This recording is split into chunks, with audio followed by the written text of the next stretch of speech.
Hey guys, just a really quick video today based on Newton's laws of motion. So first up, there's three laws of motion. The first one is that a body will remain at rest or continue in a state of constant motion unless acted upon by an external force. So that basically means an object has inertia.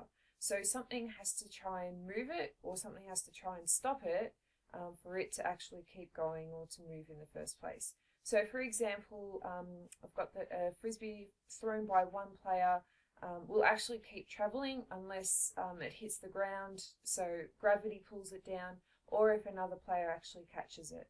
So if there were no other forces acting on the frisbee, it would just keep flying forever. Unfortunately, wind resistance acts upon it, and gravity, and obviously other players in a game of frisbee.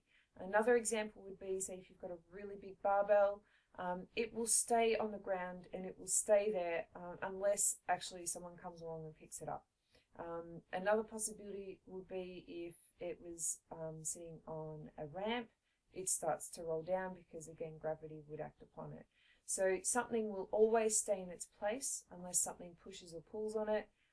Otherwise it will actually keep moving again unless something pushes or pulls on it.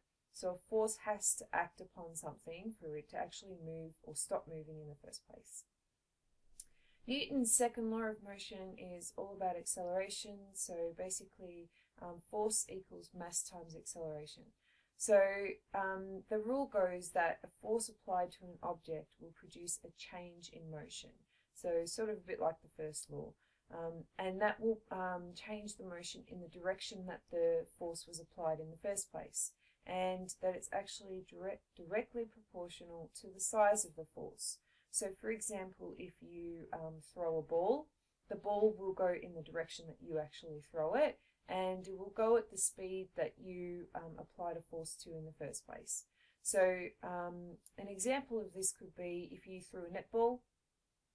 To get it to go a particular distance to a teammate, you apply a particular force to it.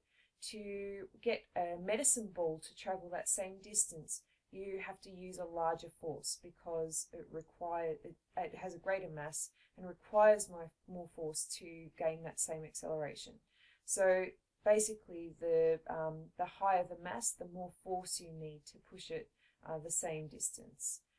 This is an issue when it comes to things in sport, say like body mass, being able to move your weight around in, say, a gymnastics routine, or in a sporting situation such as rugby. It depends on how much mass you've got in your body itself, or it might depend, say, in a field event such as the weight of a hammer throw or the weight of a shot put, for example. Alright, Newton's third law of motion is a really, really simple one. For every action, there is an equal and opposite reaction. It's a bit tricky to see in sporting examples, but an example I've got there for you is a skateboard on carpet. So when you try and roll along the carpet, the fibers in the carpet are actually providing friction, and it's stopping the board from moving along. So the board and the fibers of the carpet, or the wheels and the fibers of the carpet, are actually pushing against each other and providing a reaction against each other. So it's reducing the ability of the board to roll.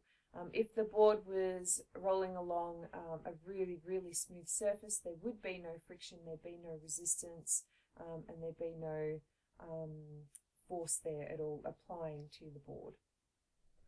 Alright, so just in summary, you've got three laws of motion. The first one has got to do with inertia, so the body will remain at rest or continue in a state of constant motion unless it's acted upon by external force.